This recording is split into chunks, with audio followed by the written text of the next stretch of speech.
The peace in your family starts with you. And I know, easier said than done. I am a naturally moody person, so trust me, I know. But the way you show up, it really matters, and your energy changes everything. When you are stressed, rushing, when you are frustrated, your kids can tell even if you're trying to hide it. And from my experience, my kids always start immediately acting worse when they can sense that I am like on edge. Our energy sets the tone, and our family just feels it. They absorb that energy. And then suddenly, everybody's on edge. Your kids are fighting. They can't find their shoes. They don't like the breakfast. They're whining. And then you're even more frustrated, and it just snowballs into a worse and worse. Like, it just gets worse and worse. But you have more power than you think. And I can tell you that most of the time when I get up earlier than my kids and I set the tone for my day, I do something for myself, I have some peace and quiet, even if it's just 5 minutes, my day is better. I am more patient. I'm not as overwhelmed. I am like more in tune with everybody, and I am better in problem solving on the spot. I am not like reactive as a mom, and everything just goes smoother and better. Let's break it down. Let's say you're woken up in the morning by your child calling you from the room, or your kid can't find their socks, or the kids are already arguing, so before your feet hit the ground, you are already like, oh my God, okay? You're already frustrated, or you already wake up and you have a million things on your list and you're thinking, how am I gonna do that? I have to do this. Or you wake up and you check your phone and you're like, just in this state of mindlessness and overwhelm. From my experience, that quickly snowballs into a full-blown frustration, and we are just not having a good morning. I am rushing. My kids can sense it. We're probably going to be late. I probably got frustrated and yelled at them, which I absolutely hate to do. And it's just not me. It's just not how I want to show up. And then you wonder, like, why is this every morning like that? Why do we always have to do this? Why do we have to be late? Why can't you find your shoes? And you're like, it's a full-blown argument before you know it. And you're asking yourself, why is this so hard? Why can't we just have a good morning? Why is this so hard? It is because it depends on you. You set the tone. So let's flip it. Imagine waking up, let's say, just 30 minutes before everybody else. Going downstairs, getting some water, maybe just looking outside, maybe doing a meditation, maybe stretching, maybe drinking your coffee and just sitting down, breathing, maybe reading your Bible, maybe journaling. Whatever one of these, like whatever you feel that is you and that you want to do. But imagine just doing that for 30 minutes. Not attending to anybody, but focusing on yourself. And then maybe you can prep some breakfast. Maybe you can get the things that your kids need ready for them, and then you go and wake them up. Like, the day starts smooth. It starts with you being in the right mindset. I like to journal. It's like a quick journal that I designed. Personally, I love it. I just get my intention in place. I remind myself how I want to show up as a mom. What am I going to do when I get frustrated? I make the breakfast, I prep the lunch, and then I can, jump into mom mode, parenting. Now, that doesn't change the way my kids are necessarily going to behave, because they might still get an argument. Maybe my daughter will still have a meltdown about her socks not fitting right. But instead of me jumping into yelling back at her or giving her a speech about how we're almost late and then you can't find your sock again, and then whatever else I feel the frustration to say, I can say, okay, let's try to find different socks together. Then your partner says something, and instead of snapping and yelling, you can just take a breath and not say anything. Does that mean that you have to be calm, peaceful, and zen and mindful 24/7? No, that's not real life, not for me. But it does mean that you have the time and opportunity, you give yourself the time and opportunity to take care of your own energy. Because the truth is that nobody else is going to do it for you. Nobody else is going to do it for you. If staying calm was easy, we would just all be calm and regulated and intentional. But life is set up in the way that it is just not easy all the time. We are sleep deprived, stressed out, multitasking. We have some emotional baggage from our childhood that triggers us. A lot of the stuff that we do, we are running on autopilot, putting fires as we go. We don't necessarily have a plan as we go. We're just navigating everything all at the same time. It's overwhelming. It's exhausting. Motherhood is amazing, but it also is relentless. There's a lot that we have to handle all the time, all day long. And if you're feeling overwhelmed and exhausted, that leads to burnout. It doesn't mean you're doing something wrong. It doesn't mean you're failing. It means that you just didn't find the right tools yet. The goal isn't perfection. It is progress.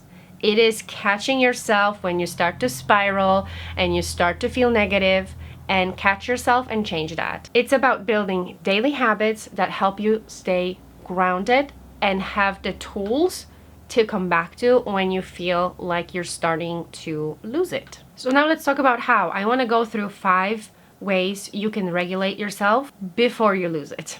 Before you react, we are so reactive throughout our days. Before you react, pause. Literally pause, keep your mouth closed, take a deep breath, and think, what is going on with me? Am I hungry? Am I overwhelmed? Am I actually sad about something and that shows up as frustration and anger? Awareness is everything, because if you don't know what's going on, you just can't fix it. 2, use your breath. That is my favorite. Seriously, it works. I know we always say, just take a deep breath, take a deep breath. It helps. For me, a breath is like a reset button. What I like to do is a box breathing, which just basically means imagining a cube or a square in front of you and breathing for 4, holding for 4, exhaling for 4, and holding for 4. That technique and the long exhales can help you regulate your nervous system. It's a reminder that you're okay and you're safe. And I know that sounds very simple, but it's literally science. It works. Sometimes what I also do is I take a very long, deep breath, and then I just kind of exhale and I hum. And I just like make this like, just like letting it all out. I like to also close my eyes to reduce stimuli. I do it a lot of the times, and I'm pretty sure my kids know that I'm frustrated and overwhelmed when I do that, because this sigh is like, but it's okay if they know. I'm just modeling how I'm breathing and how I'm regulating myself in the moment. Number 3, identify your triggers. What is it? Is it mess? Is it clutter? Is it noise? Is it whining? Is it being asked about things all the time? Maybe all of those things.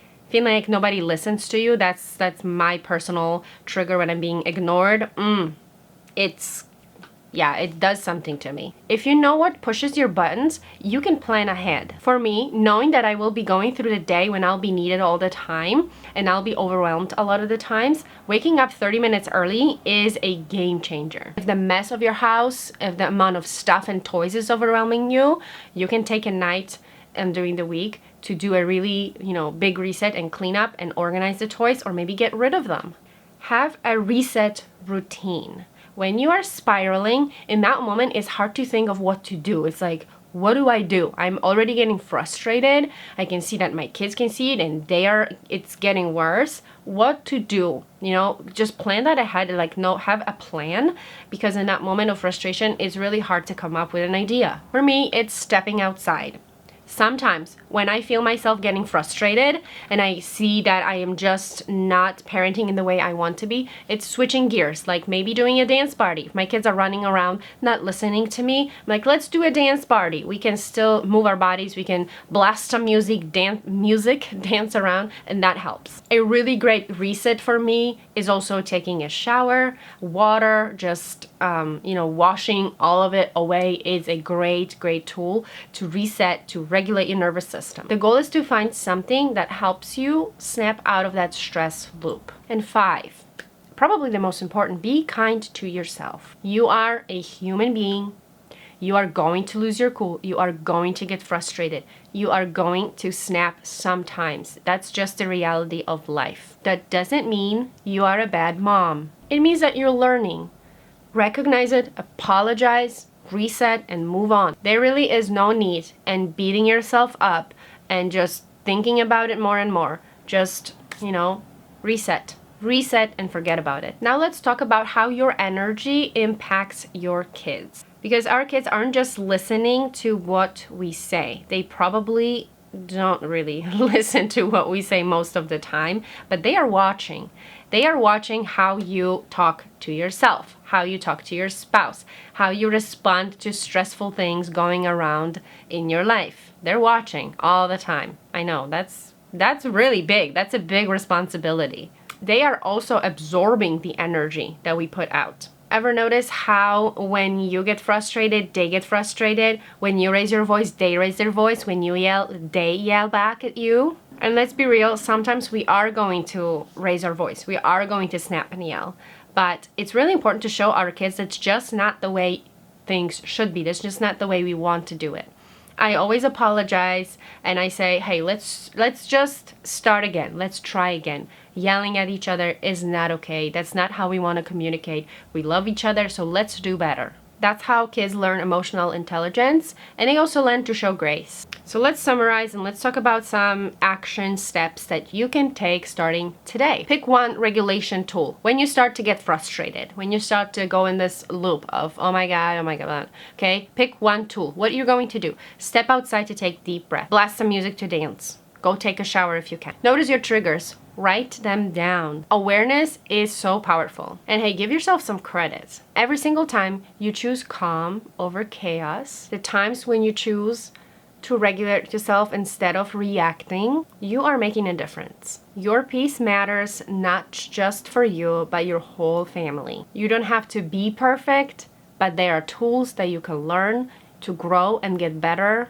Every day we get a little bit better. You don't have to be perfect because nobody is. That's impossible. But you can learn some tools that are going to help you show up in the way that feels more peaceful and loving and less reactive, less chaotic. That's all I had for today's video. I hope you enjoyed it, found it inspiring, learned something new. If you did, please share it with somebody that you think might need it. And if you haven't yet, please subscribe, leave a comment, leave a like, let me know what do you think? Let me know your triggers. Let me know how you're handling it. We can all learn together. The more people watches and likes, the more moms can find my videos and find something inspiring in my content. Just remember, peace starts with you and you don't have to do it alone. We can all learn from each other. I'm so happy you stayed with me for this episode and I hope to see you in the next one. Bye bye.